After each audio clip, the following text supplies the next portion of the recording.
Episode 1 of My Two Cents opens with Zero sitting on his sofa at home, watching old gameplay videos of Super Mario World and reminiscing about childhood.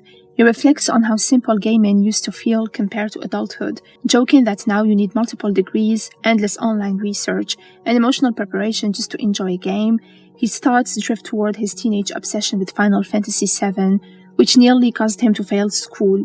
To him, that game carried more emotional weight than the books he was forced to study in class, including the works of Giacomo Leopardi. As he recalls memories of staying inside all day gaming while his mother complained about the smell of his room and begged him to go outside and smoke weed like normal teenagers, he suddenly receives a voice message from Sarah.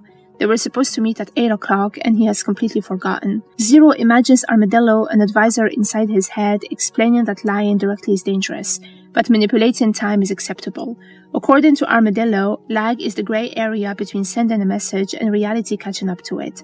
Zero texts Sarah saying he's already on his way, even though he has not even showered yet. His imaginary advisor encourages him to stay aggressive with the lies. While driving through Rome, he keeps inventing ridiculous explanations.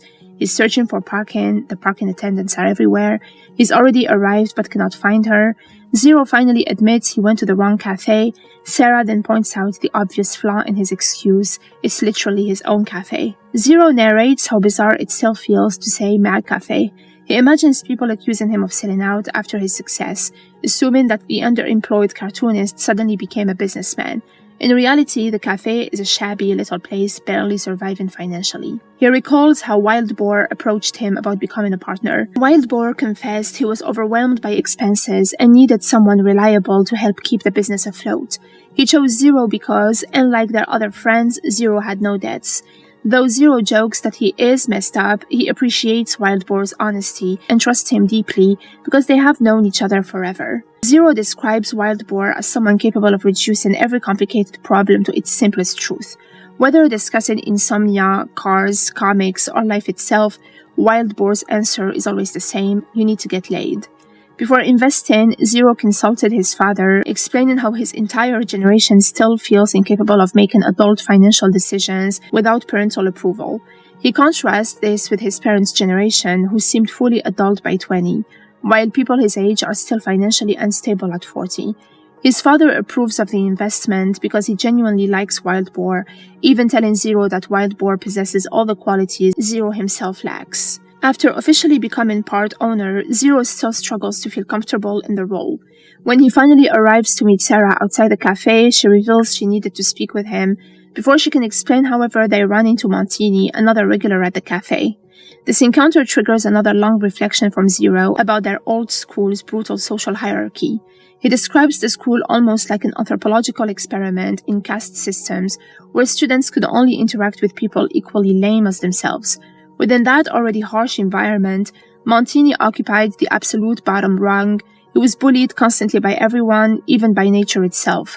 Zero claims Pigeon specifically targeted Montini's head every single day like it was a sacred duty. Sarah sympathizes with Montini and asks how his life turned out.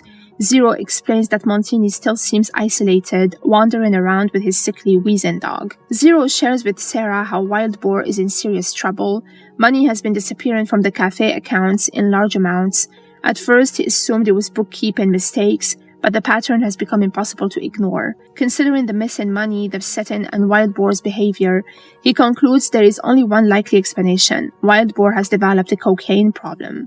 Zero struggles emotionally with the idea. Wild Boar has always been a role model to him, the charismatic older friend who always seemed more experienced, confident, and capable than everyone else. The thought of confronting him feels humiliating for both of them, because it would completely reverse the roles they have always played.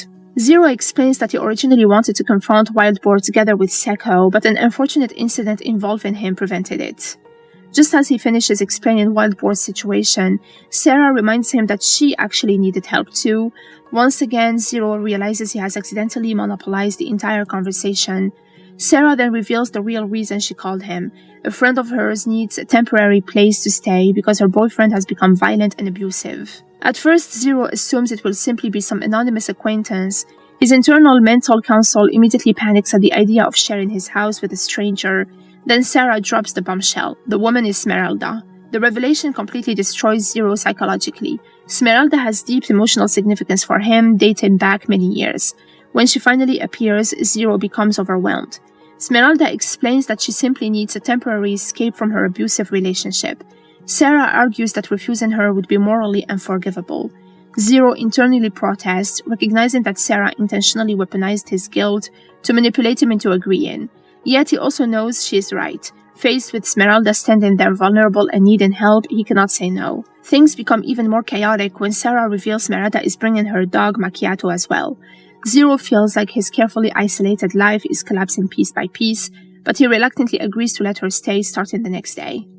Afterwards, Zero's conscience confronts him again. Deep down, he knows he didn't agree out of moral obligation. His unresolved feelings for Smeralda clearly influenced his decision.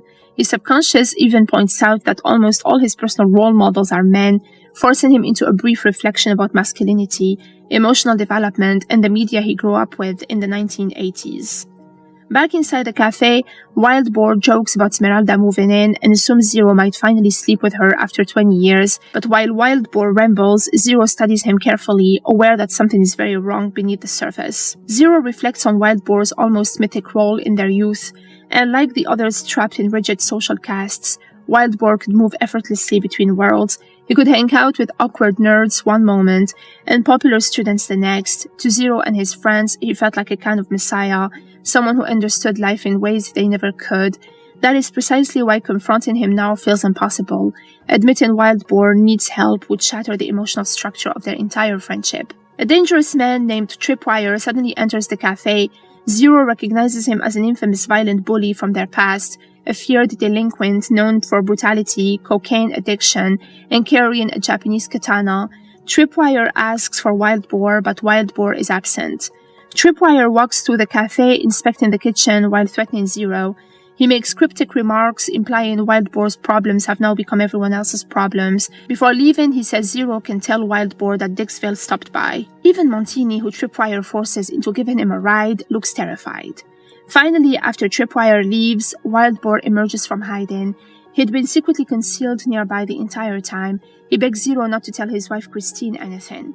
So Wild Boar truly is involved in something dangerous and far beyond simple financial problems. The man Zero once viewed as invincible is now frightened, cornered, and hiding from violent people.